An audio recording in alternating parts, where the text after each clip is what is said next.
Hello YouTubers, మన తెలుగింటి వారికి పెరుగన్నం తినకపోతే భోజనం చేసిన భావన కలగదు కదా.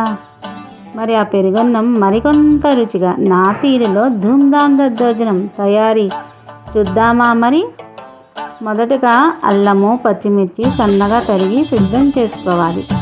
ద్రాక్ష దానిమ్మ వంటివి కూడా వలిచి పెట్టుకోవాలి. ఆ తర్వాత తగినంత ఉప్పు వేసుకొని అన్నాన్ని మెత్తగా ఉడికించి చల్లారనివ్వాలి. ముందుగా సిద్ధం చేసుకున్న పోపు సామానుతో పోపు వేసుకోవాలి.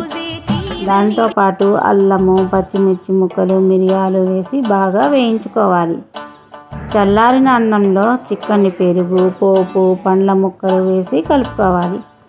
చివరిగా జీడిపప్పుతో అలంకరించుకుంటే ధూమ్ధామ్ దద్దోజనం రెడీ.